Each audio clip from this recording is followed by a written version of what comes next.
El Ancasti Podcast.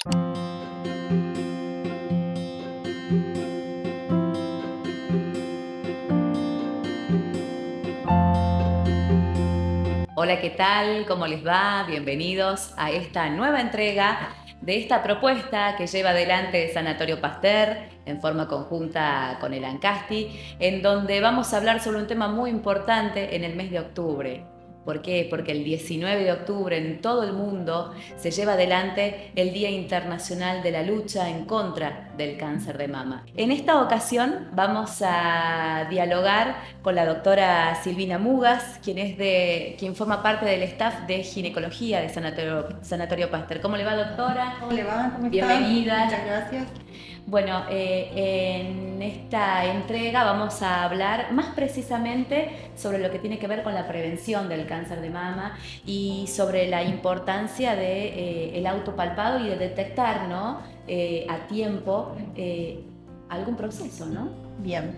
Sí, eso es lo más importante en particular en todas las enfermedades, pero en el cáncer de mama, porque la detección temprana es lo que va a salvar a la paciente en general. Entonces, saber, conocer su cuerpo, para poder consultar a tiempo es lo fundamental. Pero lo que sí tienen que tener siempre en cuenta es que el momento ideal para el control es cuando no tenemos síntomas. Hacer la consulta periódica todos los años, hacerse ese propósito, una vez al año controlarse las mamas con un médico, ginecólogo de confianza, y en el caso que necesitemos el estudio diagnóstico que corresponde. Doctora, en el caso de la autopalpación, ¿no? De cuando uno está en la etapa de, por ejemplo, me estoy bañando y me siento una dureza, una bolita, como le decimos, Sí. ¿no? ¿Qué hago en ese momento? ¿A dónde me dirijo? ¿Qué es lo primero que tengo que hacer? Es lo más importante, sobre todo en los pacientes jóvenes que quizás no tienen tantos estudios de screening para hacer. Lo importante es siempre aprender a mirarse al espejo, saber cuándo la mama es normal, saber conocer nuestra mama, entonces de esa manera determinar cuando no solo nos tocamos un bultito, sino cambió algo de coloración, tenemos descamaciones, secreción por el pezón. Todos esos también pueden ser cambios que infieran que hay algo en la mama, puede ser benigno o no, pero que ya también nos tienen que llamar la atención y asistir a la consulta. Cualquier cosa que nosotros notemos raro o diferente en nuestra mama, puede ser que notemos que una está más grande que la otra, o que se retrae un poco la piel, o que el pezón de repente se hundió, inclusive también incorporar la axila como parte del examen de la mama. Algo que nos genere duda, asistimos a la consulta, porque además del autoexamen tenemos que corroborarlo con un examen clínico de un médico especialista, donde corrobore lo que estamos viendo o tocando y eventualmente nos pida el estudio diagnóstico que sea necesario, ecografía, mamografía o seguir el algoritmo diagnóstico. Doctora, ¿cuál es la franja etaria que más consulta, ¿no? sobre el tema? En realidad no sé si hay una edad, pero la edad correspondiente sería a partir de los 40, que tendrían que hacer la consulta, digamos, de manera espontánea. Pero creo que la consulta en algo mamario es indistinto. Obviamente que quizás en pacientes jóvenes el dolor sea un motivo de consulta más frecuente y en edades más avanzadas pueden ser algún otro tipo de algunas de estas lesiones que mencionamos anteriormente. Doctora, para la gente que está mirando esta entrega, ¿cuál es la importancia de la mamografía? La mamografía hasta el momento es el único estudio que ha demostrado a lo largo de los años que disminuye la mortalidad en el cáncer de mama. ¿Por qué? Porque detecta lesiones muy tempranas, que obviamente ya no son palpables aún, y entonces cuando detectamos una lesión muy temprana el tratamiento es mucho más efectivo y las posibilidades de curación son más del 90%. Entonces, hacerse una mamografía de forma anual, o sea, de forma periódica, prácticamente nos puede salvar la vida. ¿Cómo es el proceso, doctora, de la mamografía? Porque hay gente que por allí como que tiene miedo. ¿Cómo es el proceso para quitarle ese miedo a la gente, ¿no? que está mirando? Todo lo que implica ir al médico siempre causa miedo, porque uno va a veces por una dolencia en particular, pero a veces solo a control y el miedo que nos digan tenés algo paraliza y hace que no vamos. En particular de la mamografía es un estudio que fue avanzando a través de los años y obviamente tecnológicamente también. Ahora la mayoría de las mamografías, por lo menos acá en la provincia, son digitalizadas, por lo cual las imágenes son de mucho mejor calidad y de mayor precisión para los diagnósticos. La mamografía consiste en rayos X, que tiene una dosis mínima de radiación, donde se despliega la mama fuera del tórax y se realiza una compresión, que eso es lo que por ahí los pacientes dicen me duele, pero hay que hacer la compresión, obviamente se va ajustando hasta donde la paciente tolere el dolor, porque de esa manera se hace como más homogénea la mama y la imagen es más clara para poder analizar. De esa manera se detectan lesiones muy pequeñas, microcalcificaciones que son puntitos apenas o nodulitos muy pequeños que claramente no van a tener una traducción clínica aún, pero ese es el momento, si vamos a encontrar algo que sea en ese momento.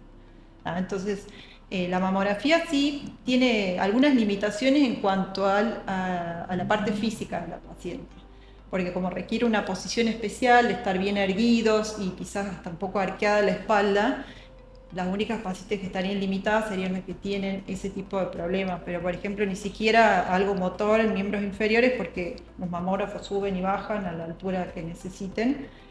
Entonces se va como acondicionando para que las pacientes no la pasen tan mal, entonces hay que hacerlo, hay que animarse. Las técnicas son bastante accesibles, esperan que se acomoden, entonces como para que no se haga tan... A perder el miedo. Exactamente, sí. Bueno, en el episodio anterior hablábamos con la doctora Leticia Lobo, quien nos contaba que el 1% también puede afectar a los hombres. ¿Cómo es el caso del proceso en los hombres? ¿Cómo es el cuidado? En realidad, como es tan baja la frecuencia, no está aconsejado que los hombres se hagan consultas periódicas.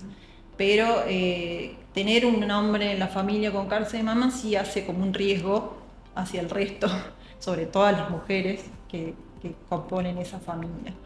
Después el diagnóstico se hace igual que en las mujeres y los tratamientos iguales. Entonces, por lo general el hombre ya suele consultar por síntomas, porque al tener poca glándula mamaria, lo normalmente que consultan es porque tienen un bultito, ya sea en la piel, en el pezón, o sea, la mayoría de las veces ya tuvieron algo. Es muy difícil, no hay una mamografía para el hombre que se haga periódicamente.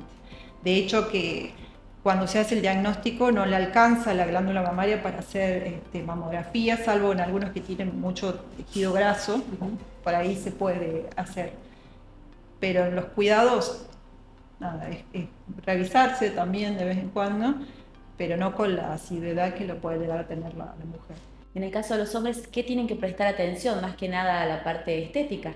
Lo mismo sí, a la inspección, digamos, observarse y ver el pezón o todo lo que sería la areola, que generalmente es de menor tamaño, o al sumo cuando tienen por ahí sobrepeso quizás aumenta el tamaño y también aumenta el volumen mamario, entonces por ahí sí revisarse un poco más, pero no es una conducta que uno lo diría hacerlo de rutina, como las mujeres que tenemos muchas más chances de hecho que el 1% ni se compara con el casi 80 o 90% que tenemos las mujeres en general.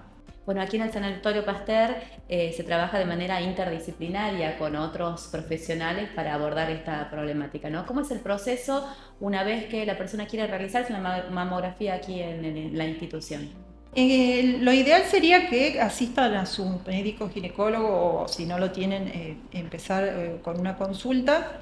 Lo principal siempre es, bueno, las preguntas que hay que hacerle sobre sus antecedentes, no solo de familiares de cáncer más, sino sobre la lactancia, si tienen hijos, si no, y después un buen examen físico y de esa manera hacer las indicaciones para hacer, si le corresponden con respecto a la edad, porque la mamografía se hace a partir de los 40 en la población en general, pedimos mamografía, ecografía o mamografía primero y si es necesario agregarle ecografía. Y en los pacientes jóvenes, evaluar bien si tienen bastante riesgo familiar, le podemos pedir mamografías de edades más tempranas, los 30 o 35, una de base, y si no, con ecografías o eventualmente. Pero siempre nunca saltearse el paso del examen físico, porque a veces es fundamental. Doctora, para la gente que está mirando este capítulo y quiera realizarle algún tipo de consulta particularmente, ¿cuáles son sus horarios? ¿En qué momento la pueden encontrar? Acá en el sanatorio estoy los lunes y jueves a partir de las 5 de la tarde y los martes y miércoles a las 11, 11 y media de la mañana.